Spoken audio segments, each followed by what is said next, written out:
2 Orlando Pirates not Milford FC. Sanibona bafethu uvane lo. So namhlanje ngizokhuluma ama positives nama negatives ale game ade siyibuka namhlanje okuyi game Orlando Pirates. Igame yokuqala ye Betway Premiership. Igame ibimnandi indlela eyisimanga kuningi sikubonile kule game le and ke I hope technical team izofunda in some of the things, in some of the mistakes and in some of izinto ke ezihle esizenzile kule game. It's a good start from Orlando Pirates. Ingcono kakhulu and it is a better start than last season. If you remember last season Orlando Pirates ayiqalanga kahle, yaqala against iSkhukhune United lapho khona yathola khona i-loss and the following match nakhona futhi ke ayidlalanga kahle. So it's a good start right now. Qala ngani na ngizoqala ngayi approach Orlando Pirates. Le approach ke bafethu approach kanjani Orlando Pirates la? I-approach ngoSipho Chain with uSiyema noSibisi, Dion Hoto and uSibelebele. Sayazi ke bafethu the normal back four. Iyona ke back four le yaswinela inina i-league last season. Iyona back four le yadala ukuthi ke uSipho Chain abe nama clean sheets amaningi last season.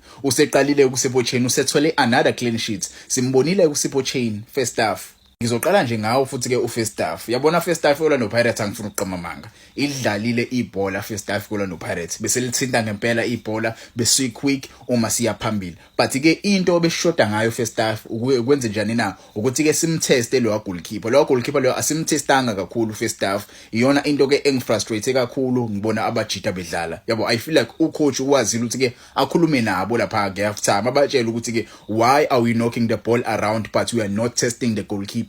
We must frustrate these guys. These guys must defend deep because if we keep on knocking the ball like this, they will get confidence. Bakwazi ke bas attack and babonile ke beloke be testa uSipho Chain. Yabo besiba nama mistakes lokho sidlala ibhola kakhulu, siba phasela ibhola, balithatha ibhola eswini, baze nalo bazo attack lapha. Baba I think babe nama shot amathathu if not 2 ke first half. Yabo which is a very alarming thing because we were playing against a team esathanda kukhuphuka. And ke indlela yadlala khona eMilford ubonile ukuthi ke akusiyona i-team ungayithatha kancane if ulele ngalolo suku i-team engakwazi ukuthi ke iwuthathe u3 points. Yabo akhona nje ama team ala ku Betway Premiership asazolimala ngempela ashawe iyona le club la okuyiMilford. Abantu ke akumele bayithathe kancane. Very good first half from yona iMilford. Sike ayikho i-analysis etheni ngaleyo ndlela regarding le game le because you would see kuyona le game ukuthi ke abadlali basasana kuphuma ku pre-season uyababona ukuthi ke basanayo leyo rustinyana. Yabo njengoTito Maswanganye nje umjida he was good today but ke ubonile ukuthi ke ibikhona leyo rustinyana. Ubabonile Mbuthuma ubonile ukuthi Mbuthuma umjida ubeni rustinyana ubeloke ephasa ibhola eboxini instead of turning around and shooting. Yebo because a striker eboxini as a striker kumele ube nayo leyo ngqondo lokuthi ke muse eboxini awulokhu phasa kakhulu. Muyibona ukuthi ke unalo ithuba lokukhahlela yabo as a striker kumele ube naleyo mentality ukuthi ke kumele ngiyithole i-golden boot. Once a striker has that mentality ukuthi ke kumele iwin i-golden boot, i-team izowina lapho.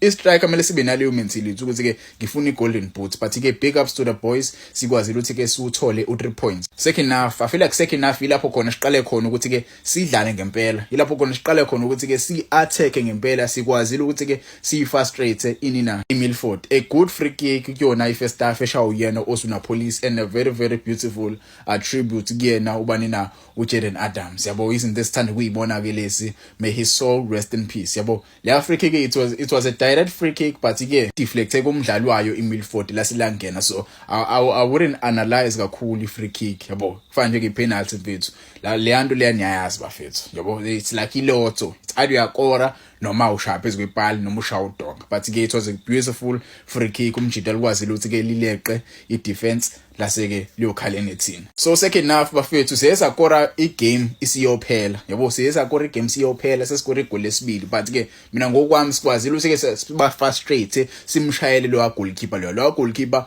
uwavimbele ngempela amabhola second half. Yabo goalkeeper wa iMilford hayi goalkeeper wa iMilford bafethu usazoya kude kakhulu. Mesazokwazi ukuthi ke avimbe kanje which is something Orlando Pirates emeli isebenzise ngempela ukuthi ke asikwazi ukuthi ke njalo mesiyodlala no goalkeeper bahlwezi besivimbela abahlezi bezobantswempu. Very good game from yena uDansini bafethu umjida he got his start kule game namhlanje. Abantu ke abaningi bebeyitshe ukuthi ke umjida ngiyaza iqala ayiso mina ke pre-season ngasho lo mfana lo uzoyiqala igame namhlanje nakwilana prediction yami ngimqalisile but ke namhlanje umbatha ubeqale naye umjida ubeqale as number 8 masukuthi ke uTito adlale phambi kwabo. A nice introduction yabadlali abaqhamuka ebenchini. Yabo introduction yokuletha bani la lo mfana lo abambiza uHositsile bafethu he was rumored ukuthi ke umjidi uzoya kwilona but ke it seems like imanagement ibuyele emuva athi cha lo mfana lo mncane kumele simnikeze ithuba. Remember lo mfana lo uyi right winger and leya position ye right winger asinawo abadlali abaningi abadlala lapha yabo. So ukumfaka kwakhe umjidi akusizile kakhulu because we saw the likes of obobani na Omorem ukuthi ke badrift inside mase ukuthi ke yena uHositsile adlele ngale kule side la ka right umjida obehlupha ngempela kule side la ka right yabo, okuyinto esifuna ukuyibona kule side. Lo mjida lo usazoyithola igame time yabo, lo mfana la uHositsile usazoyithola igame time and I wouldn't say uyi replacement yakhe uMfukeng. Umjida nje bezodlala nje mmekeleni azakhele istory sakhe yabo, uzozakhela istory sakhe, uzozakhela igama lakhe. Mina I saw something today. I saw a Hositsile who is hungry for a game time. I saw a different player. So I'm really happy ukubona abajida beyithola game time. Neo Rapo sembonile umjida. We saw his introduction naye udlalile umjida even though engawathola ngama minutes amaningi. Masilela is another player oyitholile game time namhlanje. Lungu naye uyitholile game time namhlanje. So I didn't see a lot from them. The only player eintroduciwe edlale kahle ubani na uyena lo mfana lo uHositsile. Let's hope ke game elandelayo ucoach uzozama ukuthi ke aba introduce more abajida but ke bakhona umthiyana bakadlali, bakhona abadlali abaningi. Orlando Pirates kule game namhlanje baningi abadlali engabadlalisanga yabo. Uma usubheke nje ibench ade silalo namhlanje besingenalo ibench eliqinile, ibench elijwayelekile leOrlando Pirates. Ibench lethu bungasho ukuthi ke ibench elingajwayelekile ukulibona li-introduce iOrlando Pirates. Yabona kuma games amakhulu mhlambe siwadlala no Kaizer noma Mamelodi Sundowns, Steelers, lapho khona uzobona khona ibench eliqinile. Ibench la namhlanje beligcwele youth yangempela yabo, abajida abangajwayele ukudlala yabo. Simbonile uDladla athi esebenchini, simbonile uZulu usathana kufika, uNeo Rapo nathi esebenchini, uLungu samusha, Siyane we saw him. Uba konje umunye no Radio Man naye simbonile, he was introduced to Radio Man naye. I didn't see a lot of Radio Man. Let's just hope ukuthi ke strike esisha mesifika sizokwenza ubehluko phambili because I feel like we were struggling ngempela phambili but ke angifuni ukugxila kakhulu kwi striker because there is a striker esikhona njengamanje esithengiwe, sisalungisa amaphepha leso striker niyasazi yabo. But ke wena ungangitshela ama comments, how do you feel regarding le game namhlanje? Mina ngokwami it was a very very nice game.